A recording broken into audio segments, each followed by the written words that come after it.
नमस्कार साथियों। एसएससीजीडी का प्रीवियस ईयर्स का एक और सेट लेकर हम आप लोगों के बीच आए हैं। यह सेट संख्या 13 है। इससे पहले सेट संख्या 12 तक सभी प्रश्न प्रीवियस वीडियोज में अपलोड किए गए हैं, आप उन्हें भी देख सकते हैं। आइए सेट संख्या 13 को हम लोग शुरू करें।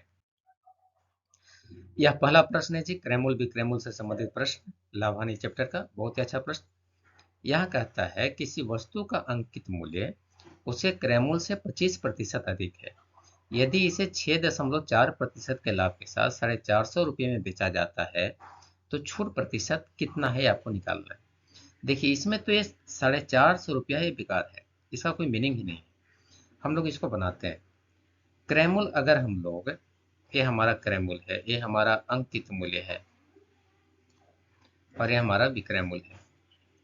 अगर हम क्रैमूल को 100 रुपया मान लेते हैं तो अंकित मूल्य 25% अधिक, मतलब ये 125 है।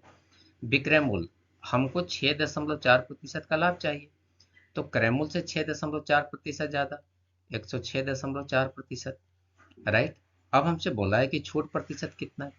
भाई 125 रुपया अंकित मूल्य था, विक्रय मूल्य है 106.4, आपने कितना रुपया छोड़ा है इसको? 18.6 रुपया छोड़ा है। 125 में से 106.4 को घटाइएगा तो अब हमें इसका प्रतिशत निकालना है कि कितना प्रतिशत छोड़ा गया। तो 18.6 गुने 100 बटा 125 अंकित मूल्य था, तो बटा 125। 25 से काट लीजिए 5 बार, 25 से इसको काट लीजिए 4 बार में, गुना कीजिएगा तो आ जाएगा 74.4 बटा 5। ये लगभग लगभग 75 अगर ऊपर वाले को मान लेंगे तो नियर अबाउट 15% आ रहा है। ऑप्शन नंबर 1 हमारा सही जवाब है। अगला प्रश्न देखें। हमसे बोल रहा है 3, 5 और 9 का चतुर्थ अनुपाती ज्ञात कीजिए। 3, 5 और 9 है, इसका चतुर्थ अनुपाती। चतुर्थ अनुपाती जैसा आप जानते हैं, चौथा अनुपात हमको निकालना। इसमें हमने बहुत सारा प्रश्न आपको इस ढंग का करा रखा है, जिसमें बताया गया है कि बीच वाला दोनों का गुना अंतिम वाला दोनों के गुना के बराबर होता है। मतलब 3 गुने x बराबर 5 गुने 3, वो 5 गुने 9 है। तो 3 से 9 तो 3 बार में कट जाएगा, तो x का मान आ गया 15। ऑप्शन नंबर 4 सही जवाब है। अगला प्रश्न देखें। हमें लिखना है दशमलव को भिन्न के रूप में। यह दशमलव एक रीअकरिंग दशमलव है। 0.45, 235, 235 के ऊपर लाइन है। ऐसे प्रश्नों में पहले हम सभी संख्या को लिख लेंगे और इसमें से जो संख्या रिपीट नहीं कर रहा है या जिसके ऊपर ये लाइन नहीं है उसको घटा लेंगे। लाइन किसमें नहीं है? 4 और 5 पर नहीं है। बटा जिस संख्या के ऊपर लाइन है उस संख्या के बदले नीचे में हम 9 लिखते हैं, और जिनके ऊपर लाइन नहीं है उनके बदले में हम 0 बैठाते हैं। तो दो संख्या के ऊपर लाइन नहीं थी इसलिए 2 0 बैठा ली। अगर हम इसको अब घटाएंगे तो 5 में से 5 घटा तो 0, 13 में से 4 घटा तो 9, और ये बच गया एक, ये हो गया 45, एक 9 और उस पर 1 2 3 4 और 5, एक जीरो से एक जीरो कट गया। मिलेगा कितना हमको? 45 19 बटा 9,990। ऑप्शन नंबर 1 हमारा सही जवाब है। अगला प्रश्न देखें। यस, यह चुनाव संबंधी एक प्रश्न है। आइए देखें। दो पार्टियां एक चुनाव लड़ रही हैं जिसमें पार्टी ए पार्टी बी से कुल 16% कुल मतों का, ध्यान रखेंगे कुल मतों का 16% अधिक मत प्राप्त कर रही है। पार्टी बी को 25,200 मत मिले तो पार्टी बी कितने मतों से चुनाव हार गई, ये हमें निकालना है। देखिए पार्टी ए ने पार्टी बी से कुल मतों का 16% अधिक मत प्राप्त किया है। That means 16%। इसको देखो अधिक मत प्राप्त किया है ना, तो इसको निकालने का तरीका है 16 को आधा कर लो, कितना हो गया 8। अब 50 में से 8 जो घटा लो 42 मिल गया, और 50 में 8 जोड़ लो तो मिल गया 58। इसका मतलब कि हारने वाले को मिला है 42% मत और जीतने वालों को मिला है 58% मत। दोनों का अंतर है 16% का। अब आओ इस पर बनाते हैं हम लोग। पार्टी बी को मिला है 25,200, मतलब इस 42% का मान है 25,200। हमको बोला है कि कितने मतों से चुनाव हार गए हैं। हारा तो है 16% मत से, तो 16% मत का अंतर वैल्यू कितना हो जाएगा? 25,200 बटा 42 गुने 16, आप इसको काट लेना, ये 6 बार में कट जाएगा। तो 16 छक 9600 मतों से वो चुनाव हार गई है। अगला प्रश्न देखें। यह लाभ और हानि से संबंधित प्रश्न है जी। आइए देखते हैं। एक दुकानदार 10% का छूट देता है और उसे 10% का लाभ भी प्राप्त होता है। समान स्थिति में यदि वह 25% का छूट प्रदान करता है तो उसे कितने प्रतिशत का लाभ या हानि होगा? आसान सा प्रश्न है। अगर वो 10% का छूट दिया, इसका मतलब वो 90% पर बेचा है, किसका? अंकित मूल्य का। और उसे 10% का लाभ मिल रहा है, इसका मतलब वो क्रय मूल्य का 110% पर बेच रहा है। 25% का छूट देना है, मतलब हमको 75% का मान निकालना है। निकाल लिया जाए। अगर 90% अंकित मूल्य 110% क्रय मूल्य के बराबर है, एक क्रय मूल्य का बराबर है और एक अंकित मूल्य का बराबर है, तो अंकित मूल्य का 75% किसके बराबर होगा? यह 110/90, एक का मान निकल गया, इसमें 75 से गुना कर ले। आप इसको काट सकते हैं 15 बार, 15 से 5 बार में, 15 से 6 बार में गुना कीजिएगा जी, तो ये 550/5 और 6, मतलब 9×6 = 54, 101 4, तो 0.66% आ रहा है। यह 100 से कितना कम है? 8 दशमलव लगभग 3-4% का उसको हानि हो रहा है। 100 से इतना कम है, इसलिए 100 से कम है, इसलिए हानि हो रहा है। ऑप्शन नंबर 1 हमारा सही जवाब है। अगला प्रश्न की तरफ चले। यह मिश्र धातु से संबंधित एक प्रश्न है, अनुपात समानुपात का। पहली तथा दूसरी मिश्र धातु में तांबा और सोना है, ध्यान रखेंगे। अनुपात 3:4 और 2:5 है। दोनों धातुओं का, एक का 14 केजी और एक का 21 केजी आपस में मिलाया जाता है, तो नए मिश्रण में तांबे और सोने का अनुपात हमको निकालना है। आइए जानते हैं जी। तांबा और सोना है पहला मिश्र धातु। पहले तो आप इसको लिख लें, तांबा और सोना है। पहला मिश्र धातु है 48 केजी का और 14 केजी का, जिसमें तांबा का अनुपात 3:4 है। पहला वाला में कितना है? 3:4। तो तांबा कितना हो जाएगा? 14/7, क्यों 3 और 4 को जोड़ेंगे तो 7 हो जाएगा, गुने 3। आप इसको अगर निकालिएगा तो 6 आ गया तांबा पहला वाला में। सोना कितना मिलेगा इसमें? 14/7 गुने 4, तो इसमें सोना मिल गया हमको 8, 2 बार में कट जाएगा। यस। उसी ढंग से दूसरा मिश्र धातु में तांबा और सोना का अनुपात 2:5 है और इसका हमको 21 केजी मिलाना है। यस। वैल्यू कितना आ जाएगा जी? 21/7 गुने 2। 7 फिर कहाँ से ला रहे हैं? 2 जोड़ 5 करने से 7 आ जाएगा। इसको गुना की भाग कीजिएगा तो 3, तो 6 केजी यहाँ से मिल रहा है। फिर 21/7 गुने 5 अगर करेंगे, 3 से कट जाएगा तो 15 केजी फिर से मिल रहा है। अगर आप इन्हें जोड़िएगा, तांबा और तांबा, 6 और 6 जोड़ने से 12 और 8 और 15 जोड़ने से 23, तो 12:23 में हमें नए मिश्र धातु में तांबा और सोना का अनुपात मिल जाएगा। प्रश्न देखें। यह प्रश्न संख्या 8 है। 7 प्राकृत संख्याओं का औसत हमें दिया गया है 70। 6 प्राकृत संख्या में मिला हुआ है, तो 7वीं संख्या ज्ञात करें। बहुत ही आसान सा प्रश्न। 7 प्राकृत संख्या, हमको छठी संख्या निकालना है ना। कैसे निकलेगा? 7 प्राकृत संख्या का योग निकाल लीजिए और इसमें से बाकी जो 6 वाले हैं इनको जोड़कर घटा लीजिए। 65 जोड़ 79 जोड़ 48। अगर 7 गुने 70 करेंगे तो 490 आ जाएगा और इसमें इन सबको जोड़ लीजिए। कितना आ जाएगा? 9×8 = 17, 17×5 = 22, 22 24, 24 और 9 33 और 2 35 की 5, हाथ में रहा 3, 4 3 7 7 14, 14 6 20, 20 7 27, 27 और 6 33 और 3 36। अगर आप इसको घटाएंगे तो आपके पास 125 आ जाएगा। इसका मतलब छठी संख्या 125 है। अगला प्रश्न की तरफ चलें। यह क्रयमूल विक्रयमूल से संबंधित एक प्रश्न, आइए देखते हैं। एक फुटकर विक्रेता कुछ सामान 1280 रुपये में खरीदा। उसने 1/3 सामान को 15% के हानि पर बेचा। शेष को कितने प्रतिशत के हानि पर और लाभ पर बेचे ताकि पूरे लेन देन में 15% का लाभ उसको मिले? यस।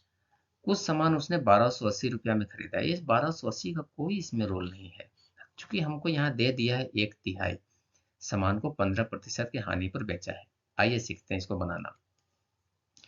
अगर 1/3 को 15% की हानि पर बेचा है, मतलब 3 हिस्सा में से एक हिस्सा को 15% की हानि पर बेचा है, ध्यान रखेंगे।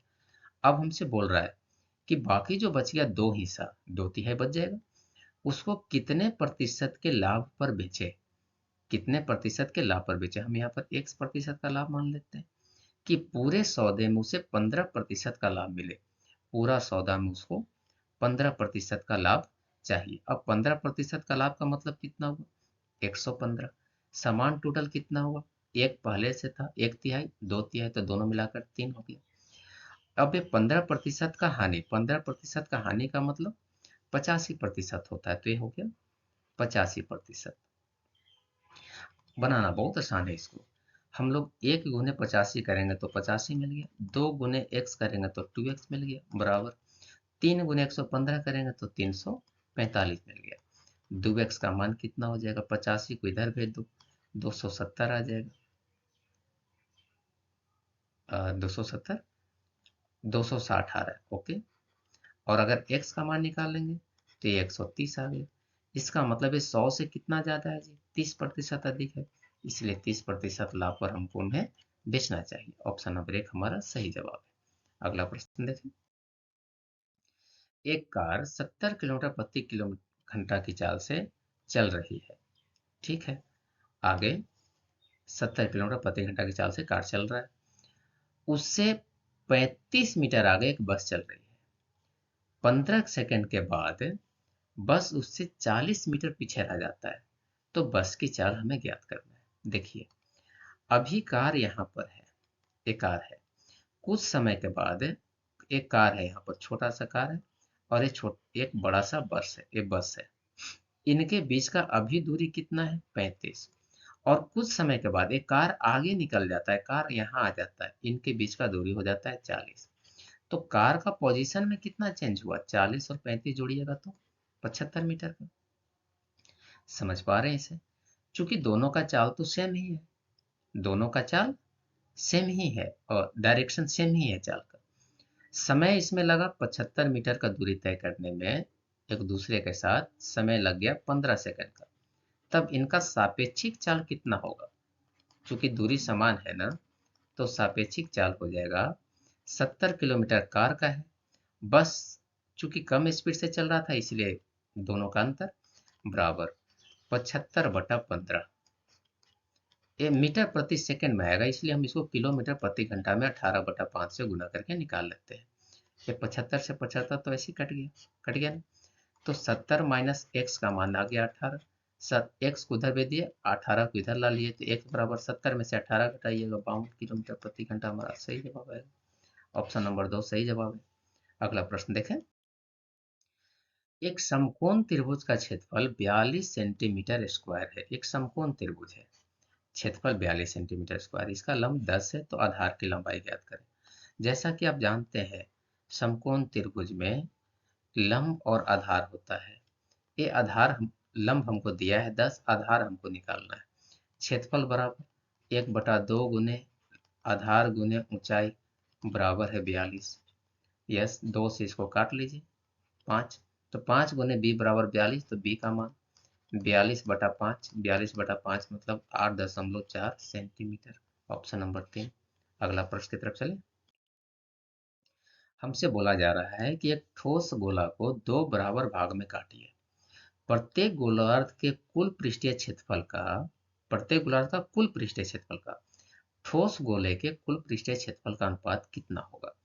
आप जानते हैं, मान लीजिए एक गोला है और इसको हम 2 भाग में बांट रहे हैं, तो 2 भाग में बांटने के बाद तो एक कटोरा बन जाएगा, हेमिस्फीयर बन जाएगा। इसका पृष्ठीय क्षेत्रफल आप जानते हैं 4πr² होता है, और इसका कुल पृष्ठीय क्षेत्रफल आप जानते हैं 3πr² होता है, राइट। हमसे बोला प्रत्येक गोलार्ध का, मतलब गोलार्ध को पहले रखना है, कोई बात नहीं, अनुपात निकालने के बाद उसको उल्टा कर लेंगे हम लोग। अब गोला और गोलार्ध का 4/3 आ रहा है, तो गोलार्ध और गोला का 3 अनुपात कितना मिल जाएगा, 4। ये हो जाएगा गोलार्ध और गोला का। यस, ऑप्शन नंबर 3 हमारा सही जवाब है। अगला प्रश्न देखें। प्रश्न कहता है एक सोफा सेट 10%, 5% और 2% के 3 क्रमिक छूटों के साथ बिक्री के लिए उपलब्ध है। यदि इसका अंकित मूल्य 18,000 है तो सोफा का विक्रय मूल्य ज्ञात करें। आइए निकालते हैं। अंकित मूल्य आपने 18,000 रुपया रखा है, 10% छोड़ा तो 90 पर बेचा, फिर से 5% छोड़ा तो 95 पर बेचा आपने इसे, और फिर से 2% छोड़ा तो 98 पर बेचा आपने इसे। अब आप इसे सोल्व कर लेंगे। 3 जीरो और 1 जीरो, 4 जीरो तो कट गया। अब हम लोग इसका कैलकुलेशन करना पड़ेगा। इसमें थोड़ा आप डिजिट सम भी लगा सकते हैं, अगर डिजिट सम जानते हैं तब आप इसे सोल्व कर लेंगे जी। ये 95 19 बार में कट जाएगा 5 से, और ये 20 बार में कट जाएगा 5 से। राइट, ये 20 10 बार में कट जाएगा 2 से, और ये कट जाएगा 49 बार में 2 से। राइट, नीचे में 10 बच रहा है जी। अब इकाई अंक से हम लोग इसको बना सकते हैं जी। ये तो श्योर है कि दशमलव के बाद एक अंक आएगा, क्योंकि नीचे में 10 है। इकाई अंक ढूंढिए। 9 गुने 9 कीजिएगा तो 81, 81 गुने 9 कीजिएगा तो 729, 729 का इकाई अंक 9 है। 9 गुने 8 कीजिएगा तो 72 आ जाएगा। राइट, 72 का इकाई अंक 2 आएगा, मतलब 0.2 जहाँ है। ऑप्शन नंबर 3 हमारा सही जवाब है। हम इसको क्यों नहीं लिए, क्योंकि इसका अंतिम अंक पर जीरो नहीं है। जीरो होना जरूरी क्यों है, क्योंकि ये 10 से भाग करने पर तो पूरा पूरा वो दशमलव के रूप में कटेगा, इसलिए ऑप्शन नंबर 3 हमारा सही जवाब है। अगला प्रश्न देखें। यह समय और कार्य से संबंधित एक प्रश्न। पी एक कार्य को 200 दिनों में कर सकता है, क्यू और आर सामान्य कार्य को 100 दिन में कर सकते हैं। पी, क्यू और आर ने एक साथ मिलकर काम शुरू किया, 40 दिनों तक साथ में काम किया, फिर क्यू ने काम छोड़ दिया, तो पी और आर ने मिलकर शेष कार्य को 40 दिनों में पूरा किया।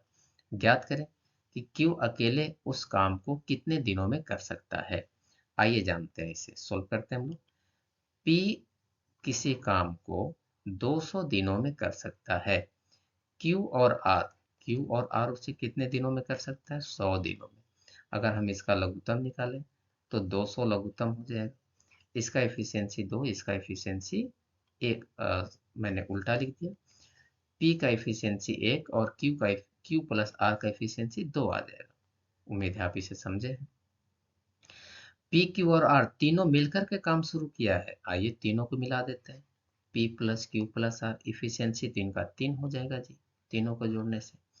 इन्होंने 40 दिन तक काम किया है। 40 दिन तक काम किया मतलब 120 काम हो गया। बचा काम कितना, 80 काम। 80 काम को उसके बाद क्यू ने काम करना छोड़ दिया, तो काम कर रहा है कौन, पी और आर सिर्फ। अब ध्यान रखेंगे कि इस काम को सिर्फ और सिर्फ पी और आर कर रहा है। पी और आर कर रहा है, ठीक है।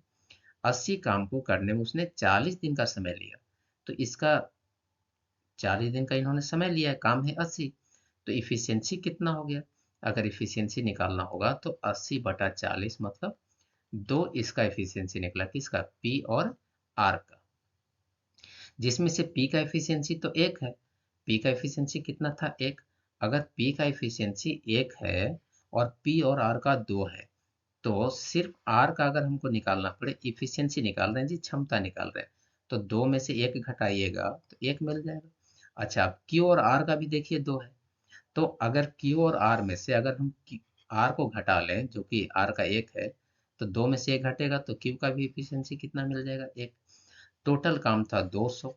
अब क्यू का हमको टाइम निकालना है, तो 200 बटा इसका इफिशियंसी 1 है, डेट मीन्स 200 दिन लग जाएगा अगर वो अकेले काम करना चाहता, तो कौन, क्यू। अगला प्रश्न की तरफ चलें। हमसे बोल रहा है 15, क्वेश्चन नंबर 15, 256 और 484 का मध्य अनुपाती ज्ञात करें। मध्य अनुपाती का फॉर्मूला जैसा कि आप जानते हैं, अंडर रूट ए इंटू बी होता है। 484, 256 का वर्गमूल 16 और 484 का वर्गमूल 222 गुना कीजिएगा तो 352 हमारा सही जवाब आएगा, ऑप्शन नंबर 1। अगला प्रश्न देखें। यह नाव तथा धारा से संबंधित प्रश्न बहुत दिनों के बाद मिला है हम लोग। प्रश्न कहता है, शांत जल में नाव की चाल 9 किलोमीटर प्रति घंटा है, धारा की चाल 1.5 किलोमीटर प्रति घंटा है। एक आदमी नाव से 105 किलोमीटर दूर स्थित एक स्थान पर जाता है और वापस भी लौटता है, तो उसके द्वारा लिया गया कुल समय ज्ञात कीजिए। देखिए, दोनों तरफ 105 किलोमीटर वो जा भी रहा है और 105 किलोमीटर वो आ रहा है। जाते समय उसका चाल कितना होगा? 9 जोड़ 1.5, मतलब ये 10.5। अगर आप इसको काटिएगा इससे, ये 10 दशमलव है जी, तो ये 10 बार में कट जाएगा। मतलब जाते समय उसको 10 घंटे का समय लगा, आते समय अब निकलते हैं। 9 9 का चाल है और धारा है 1.5, घटा रहे क्योंकि विपरीत दिशा में लौट रहा है। इसको अगर घटाइएगा 9 में से 1.5 को, तो आपको मिल जाएगा 7.5। अगर हम इसको सोल्व करें या सरल करें तो हमारे पास वैल्यू के रूप में ये दशमलव हटा करके ऊपर में एक जीरो बैठाना पड़ेगा। ये 15×7 = 75 से 15 से कट गया 5, ये 2 बार में, तो इसको लग रहा है 14 घंटे का समय। दोनों को जोड़ेंगे तो हमको 24 घंटे का समय लग जाएगा। ऑप्शन नंबर 1 हमारा सही जवाब है। अगला प्रश्न की तरफ चलें, या फिर से समय और कार्य से संबंधित प्रश्न है। ए और बी किसी कार्य को 18 दिन और 12 दिन में पूरा कर सकते हैं। काम पूरा होने तक वे बारी बारी से एक एक दिन तक काम करते हैं। ठीक है, काम ए ने शुरू किया तो ए और बी को कितना समय लगेगा पूरा करने में? आइए बनाते हैं। ए और बी दो लोग हैं। ए 18 दिन में जबकि बी 12 दिन में। दोनों का कुल काम 36 लघुत्तम होता है इसका। ए 36 कहाँ से आया? 18 और 12 का लघुत्तम। ए का क्षमता 2 और बी का क्षमता कितना निकल गया? 3। अब दोनों बारी बारी से काम कर रहा है। बारी बारी से काम करने का मतलब पहला दिन ए किया, फिर दूसरा दिन बी किया, तब तो ये 2 दिन का काम निकल गया ना जी। 2 दिन का काम, 2 और 3 जोड़िएगा तो इफिशियंसी कितना? 5। 2 दिन में वो लोग 5 काम कर रहे हैं। क्लियर है यहाँ तक? यस। अब टोटल काम हमारे पास 36 है। अब हम इस 5 से 36 को भाग करेंगे। 36 को भाग कर लीजिए 5 से। 7 बार में आ रहा है, भागफल हमारा कितना आ रहा है? 7। शेष कितना काम बच रहा है? 1 काम। तो इसका मतलब कि ये लोग 7 बार ऐसे जोड़ा बनाकर काम करेंगे, तो 14 दिन का काम हमको मिल जाएगा 35। बच गया एक काम। अब इस एक काम को एक कितने दिन में करेगा? काम बचा है एक, करने जा रहा है एक काम को, उसका एफिशिएंसी तो 2 है, तो 1/2 दिन लग लेगा। अब कुल समय कितना लग गया? 14 दिन पहले से लग रहा था और 1/2 दिन और लग रहा है, तो कुल समय 14.1/2 या फिर 14.5 दिन लगेगा। यस, ऑप्शन नंबर 3 हमारा सही जवाब है। अगला प्रश्न की तरफ चलें। यह चक्रवृद्धि ब्याज से संबंधित एक प्रश्न है। एक निश्चित धनराशि पर 2 वर्ष के लिए 4% वार्षिक दर से साधारण ब्याज और वार्षिक रूप से चक्रवृद्धि ब्याज का अंतर 80 रुपया है, तो धनराशि ज्ञात करें। जैसा कि आप जानते हैं, चक्रवृद्धि ब्याज और साधारण ब्याज के बीच का अंतर का फॉर्मूला होता है डिफरेंस से लिखा हुआ। आइए इसको अंतर लिख लें। यस, अंतर का फॉर्मूला होता है जी P/R/100 का स्क्वायर। अंतर हमको मिला हुआ है 80, आर 4 है, बटा 100 का स्क्वायर कर लीजिए। पी आपको निकालना है। पी का मान 80 गुने 100 गुने 100 बटा 4 गुने 4, 4×4 = 16, 5 से कट जाए। 50,000 रुपये आपका सही जवाब आ रहा है। ऑप्शन नंबर 2 हमारा सही जवाब है। अगला प्रश्न की तरफ चले। यहाँ ए और बी है। एक चुनाव में 16,200 मत प्राप्त किए हैं। ए को कुल मतों का 8%, बी ने 16,200 मत प्राप्त किए हैं। ए और ए को कुल मतों का 8% मत से हराया। कोई मत अवैध नहीं है, तो ए और बी के मतों का अंतर कितना है? आइए जानते हैं। हमने आपको इससे पहले वाले प्रश्न में सिखाया था, पहले वाले वीडियो में था वो प्रश्न। अगर ये 8% मत से हरा रहा है, मतलब दोनों के मतों का अंतर कितना है? 8% का है। तब इस 8 को 2 भाग में बांट लेना, 4% और 4%, बटा 2 कर लोगे तो 4% और 4%। इसका मतलब जितने वाले को मिला होगा 50 में 4 जोड़ लो तो 54% का मत, और हारने वाले को 50 में से 4 घटा लेंगे तो 46%। दोनों के मतों का अंतर कितना है? 8%। अब हमसे बोला है कि बी जीता है। बी जीता और उसको मिला है 16,200 मत। इसका मतलब कि 54% मत का मान है 16,200, तो हमसे दोनों का अंतर मतलब 8% का मान निकालना है। 16,200 बटा 54 गुने 8। आप इसको 3 बार में काट सकते हैं। 300 कितना आ जाएगा? 2400। ऑप्शन नंबर 4 हमारा सही जवाब। अगला प्रश्न देखें। यस, ये प्रश्न कहता है वह अधिकतम लंबाई ज्ञात करें जिसका उपयोग आप 8 मीटर 75 सेंटीमीटर, 1.75 मीटर और 12 मीटर 20 सेंटीमीटर को सटीक रूप से नापने के लिए कर सकते हैं। 8 मीटर 75 सेंटीमीटर को अगर सेंटीमीटर में बदल दिएगा तो 875 सेंटीमीटर हो जाएगा। 1.75 मीटर को तो ये 175 सेंटीमीटर हो जाएगा और 12 मीटर 20 सेंटीमीटर को तो 1220 सेंटीमीटर हो जाएगा। हमको इसका एचसीएफ निकाल लेना है, मसा निकाल लेना है। अगर आप इनका मसा निकालिएगा तो देखिए सब 25 से कटेगा, लेकिन ये 25 से कटेगा नहीं, ये कटेगा सिर्फ 5 से। तो 25 और 5 का मसा कितना हो जाएगा? डेफिनेटली 5। कैसे जान गए? ये दोनों 25 से कट जाएगा, लेकिन एक 25 से कटेगा नहीं, ये तो 5 से कटेगा। तो 5 और 25 का मसा कितना हो गया? 5। हमारा ऑप्शन नंबर 4 सही जवाब है। या फिर आप डिटेल से निकाल सकते हैं जी। कैसे? 875 को पहले 1200 1220 को 875 से भाग करें, फिर इस ढंग से निकालिए भाग विधि से। यस, इस वीडियो में इतना ही। अगर वीडियो पसंद आया हो तो आप इसे लाइक करें, चैनल पर नए हैं तो सब्सक्राइब करें, साथ ही अपने दोस्तों के साथ शेयर भी करें ताकि वे भी इन प्रश्नों को सरल कर सकें। मिलते हैं अगले प्रश्नों में, अगले वीडियो में कुछ और प्रश्नों के साथ। धन्यवाद।